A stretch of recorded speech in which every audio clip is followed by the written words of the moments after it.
गलत हो जाती है। ये तो मैंने वो चीज़ें बताई कि जो कि रिएक्शन के ऊपर आ सकती हैं। दूसरी ये है कि अपना इल्ज़ाम आपके ऊपर डाल दे, यानी प्रोजेक्शन करता है अपनी उस कमी को पूरा करने के लिए। वो सामने वाले को ऊपर इल्ज़ाम इसलिए डालता है कि ताकि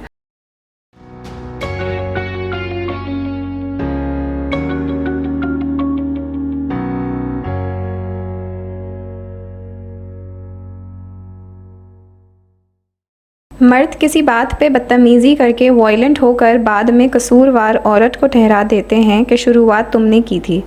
ऐसी सिचुएशन में हमें क्या करना चाहिए?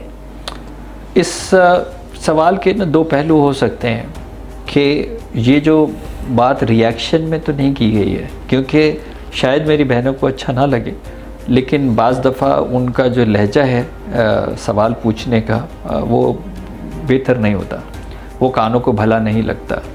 मर्द को सवाल अच्छे नहीं लगते। मैं आपको मर्द की नफ्सियात बता रहा हूँ, इस नफ्सियात के तालिब इल्म के। मर्द को सवाल अच्छे नहीं लगते, ख़ास तौर से अपनी बीवी के सवाल उसको अच्छे नहीं लगते। हालांकि ऐसा नहीं है कि बीवी उसको शक कर रही होती है या इन्वेस्टिगेशन कर रही होती है, इंटरोगेशन कर रही होती है। ख़ातून को बोलने की आदत होती है। ख़ातून चाहती है कि इंगेज करने के लिए बात करे, उस बात के अंदर वो सवाल पूछती है, ताकि अगर वो सवाल या तरगी से नहीं पूछेगी तो जवाब कैसे मिलेगा। अगर वो क्लोज एंडेड बात करेगी तो उसका जवाब तो नहीं मिलेगा। वो पूछेगी कि ना क्या आप ठीक हैं, तो ही मैं बताऊंगा ना कि हाँ मैं ठीक हूँ या नहीं हूँ। अगर वो खाली कहेगी आप ठीक हैं, प्रॉब्लम मैं खामोशी रहूँगा, तो वो मर्द को अच्छा नहीं लगता। उसको ये लगता है कि इन्वेस्टिगेशन हो रही है, इंटरोगेशन हो रही है, शक किया जा रहा है, सवाल पूछा जा रहा है, वो उसको अच्छा नहीं लगता। और बाज़ दफ़ा ये खातून रीड ही नहीं कर पाती है कि ये मेरे जो बार बार जो पूछना है ये उसको इरिटेट कर रहा है, और फिर ज़ाहिर है उसका वो रिएक्शन में जवाब देता है। फिर जैसे मैंने आपको कहा कि ऊंची हमारा कल्चरल है ना, कल्चरल की कंडीशनिंग ऐसी है कि औरत अगर चीख के बात करती है तो बदतमीज़ होती है, मर्द अगर चीख के बात करता है तो बहादुर होता है। आप देखें हम बच्चे और बच्चियों की तरबियत में कितना फ़र्क रखते हैं।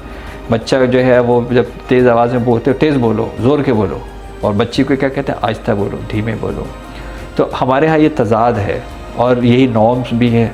तो अब अगर औरत अगर कोई ऊंचे लहजे में बात करती है तो वो बदतमीज़ी का लेबल बिल्ट इन है। औरत अगर जज्बात में आके बात करती है तो जो सही बात भी कर रही होगी वो इसलिए गलत होगी क्योंकि वो बात गलत तरीके से कर रही है। इसका मतलब ये कि अल्फाज नहीं, लहजा बेसिकली प्रॉब्लम कर रहा है। तीसरी चीज़ और जो ख़वातीन के अंदर होती है वो है टाइमिंग। बाज़ दफ़ा सही बात भी आपकी टाइमिंग ना हो, गलत होने की वजह से, यानी अगर उसका मूड नहीं है, अगर उसे को काम पे आया है, ऑलरेडी उलझा हुआ है, उस वक्त जब आप जाके ये बात करते हैं तो आपकी जो सही भी बात होती है वो गलत हो जाती है। ये तो मैंने वो चीज़ें बताई कि जो कि रिएक्शन के ऊपर आ सकती हैं। दूसरी ये है कि बाज़ दफ़ा हमारे यहाँ जिस तरह की तरबियत दी जाती है कि हमें अपने ऊपर इल्ज़ाम नहीं लेना, ये कमज़ोरी की निशानी है। जो बंदा अंदर से कमज़ोर होता है वो ऊपर से बहुत मजबूत शो करने की कोशिश करता है। अब वो शो करने का तरीका यही होता है कि वो ज़ोर के बोले, चीख के बोले, अपना इल्ज़ाम आपके ऊपर डाल दे, यानी प्रोजेक्शन करता है अपनी उस कमी को पूरा करने के लिए। वो सामने वाले को ऊपर इल्ज़ाम इसलिए डालता है कि ताकि आप उसकी उस कमी तक ना पहुंच जाएं, आप उसको उजागर ना कर जाएं, आप उसको आइडेंटिफाई ना कर जाएं। उसकी ये नीड है। तो अगर आप खातून समझदार हैं और आपको ये बात मालूम है कि ये शख्स अंदर से कमज़ोर है और ये अपना दिफा करने के लिए इस तरह ये चीज़ चला के बात करता है या इस तरह इल्ज़ाम तराशी करता है, तो आपको इस तरह की चीज़ों में हवा देने से कोई भी फ़ायदा नहीं होगा।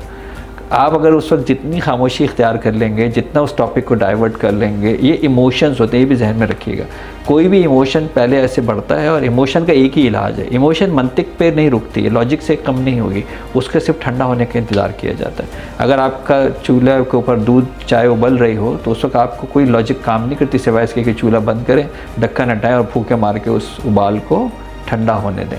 तो आपको भी यही करना चाहिए कि जिस वक्त उबाल चढ़ता है, बढ़ता है, आपके ऊपर आ रहा होता है, उस वक्त आप सिर्फ़ और सिर्फ डाइवर्ट कर सकते हैं तो बहुत अच्छी बात है, सब्र कर सकते हैं बहुत अच्छी बात है, खामोशी उससे भी ज़्यादा अच्छी बात है। आपको ये लग रहा होगा कि वो ये कहेगा कि देखा मैंने जो है वो कहा था तुम खामोश थी इसीलिए तो तुमने ये मान लिया। आप उस वक्त मान भी लें।